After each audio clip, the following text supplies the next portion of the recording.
Bom dia, boa tarde, boa noite, tudo bem? Eu espero que sim. Galera, vamos aí para o primeiro episódio da série Sobreviver.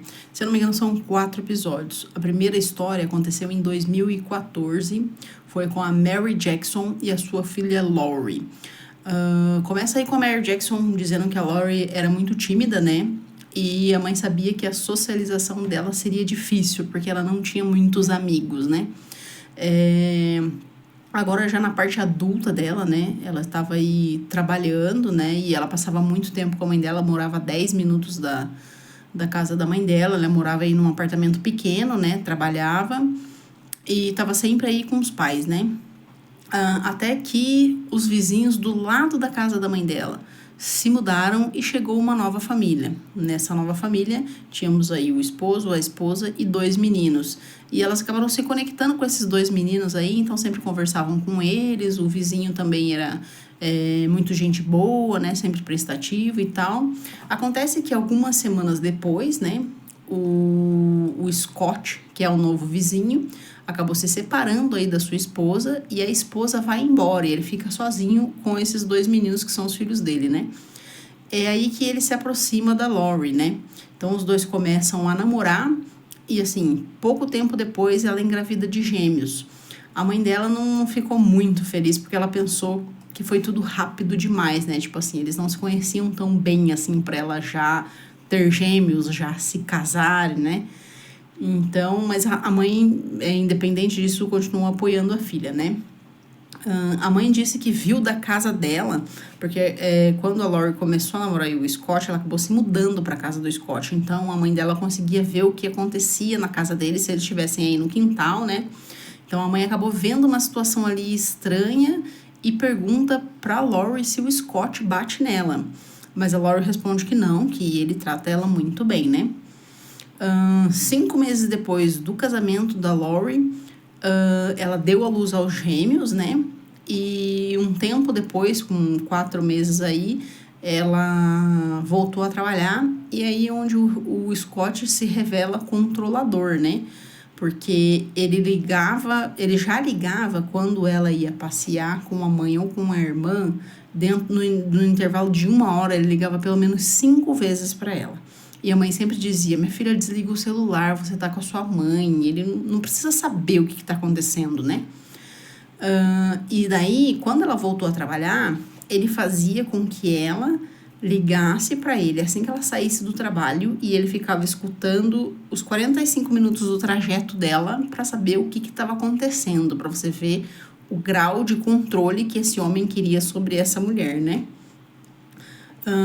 Um belo dia, o Scott agrediu a Laurie com os bebês no colo, o que fez com que ela sentisse vontade de ir para a casa da mãe dela. Nessa hora do incidente, chegou uma assistente social que era para atender aí aos filhos do Scott, né, do primeiro casamento dele, né?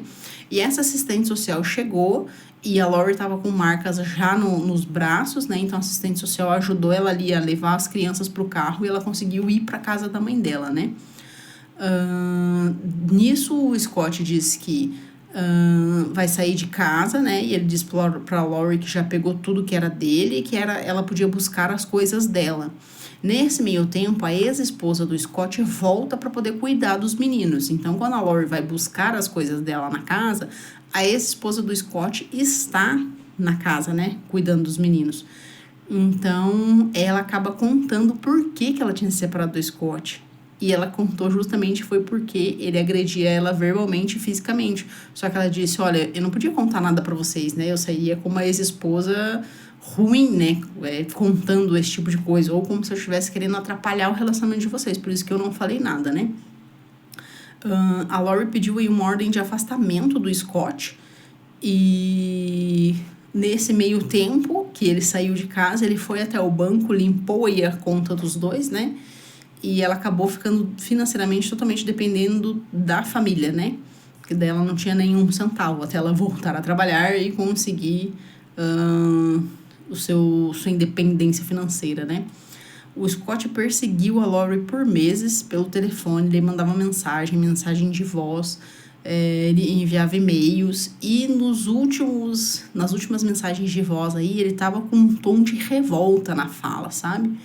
Então, os amigos da Lori acompanhavam ela no trabalho para ela nunca ficar sozinha, nem na hora do almoço, nem na hora que ela ia, nem na hora que ela voltava, porque eles tinham medo que acontecesse alguma coisa, né? E todos ficaram com medo do Scott fazer algo da família, porque quando ele deixou a casa, ele levou uma espingarda junto, então eles sabiam que ele estava armado, né? E a mãe conta que as janelas da casa em Oxford, ela era muito fácil de abrir, então eles ficavam em pânico dentro da casa, sabe? E quando todos saíam para trabalhar, no caso, o esposo da Mary saía para trabalhar, e quando a Lori saía para trabalhar, ela pegava os bebês e colocava no carro e ficava passeando na cidade com medo de que ele fosse até a casa tentar roubar aí os bebês, né? Ela disse que ela se sentia uma prisioneira dentro da própria casa, né? E então eles instalaram aí sistemas de segurança, né? E eles carregavam aí um cordão no pescoço caso o Scott entrasse na casa e eles não conseguissem ligar para a polícia, eles apertavam um botão do pânico que chamava aí a polícia, né? Até que um dia o Scott apareceu quase derrubando a porta, né? E nesse meio tempo a Lori conseguiu aí ligar para a polícia, só que enquanto ela ainda conversava com a polícia, ele conseguiu entrar pela porta lateral. A Mary apertou aí o botão do pânico, o alarme da casa disparou. E nesse meio tempo a Lori ainda estava falando com a polícia, né? E avisando que o Scott estava lá, que ela tinha uma ordem de afastamento dele, né? Mas ele conseguiu invadir a casa, ele puxava a Lori pelo cabelo, dizia que só queria conversar com ela no lago e a mãe ficou com medo de que ele fosse afogar ela. Então a mãe acabou entrando em luta corporal aí com ele, né? Só que daí ele acabou derrubando a Mary no chão, a mãe da Lori, né? E ele acabou atirando aí tanto na Mary, depois ele atirou em seguida na cachorrinha, porque a cachorrinha foi para atacar ele, ele atirou a cachorrinha e depois atirou na Mary também. A primeira em quem ele atirou foi na Lori, né? A Mary conta que ela se lembra que ela sentia ela levou 4 tiros, a Lori levou 3. Ela disse que ela sentia que quando ela caiu, a cabeça dela se apoiou em algo. E depois aí ela foi descobrir que era a cabeça da filha dela, que como ele atirou, ela caiu primeiro, né? Então, ela acabou se apoiando aí e ouvindo os últimos suspiros da filha dela, né? Ele acabou fugindo aí com o carro da Mary, né? E ela disse que ela tava, tipo, inconsciente, quase inconsciente. E ele balançava as chaves. Essa é a chave do seu carro, é a chave do seu carro. Ela acabou fugindo com o carro dela, né? 15 minutos depois, a polícia chegou, né? Então, a Lori acabou perdendo a vida aí. A Mary foi em estado grave para o hospital, tanto que ela não pôde nem participar do funeral da Lori, né? A polícia achou o Scott, ele foi preso, ele estava dentro da caminhonete, estava com uma mangueira, meio que com um gás para tentar se suicidar. Então, ele foi reanimado e foi preso, né? E o Scott se declarou culpado de homicídio e da tentativa de homicídio, né? A cachorrinha da família se recuperou também. E quando a Mary voltou, ela teve uma surpresa, né? Que foi recebida pela cachorrinha que conseguiu sobreviver, né? E em dezembro de 2018, o Scott acabou morrendo na prisão. Essa história aconteceu em 2014. E elas conseguiram aí na justiça que qualquer pessoa que tem uma ordem de afastamento não possa ter uma arma legalmente, que foi o que aconteceu com o Scott. Ele tinha uma ordem de afastamento da Lori, mas ele podia ter, na época, uma arma legalmente. Então, foi o que fez com que tudo isso acontecesse, né? Então, pessoal, esse foi o vídeo. É uma história de uma sobrevivente, porque ela levou 4 tiros. Se eu não me engano, ela falou que destruiu aqui a mandíbula dela. O outro deixou o olho esquerdo dela cega do olho esquerdo.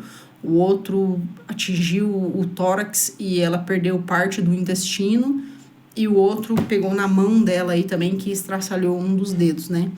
Então, assim, ela falou, poxa, eu levei 4 tiros, minha filha levou 3, e como eu consegui sobreviver, né? Tipo assim, ela não conseguia entender como ela tinha sobrevivido, né?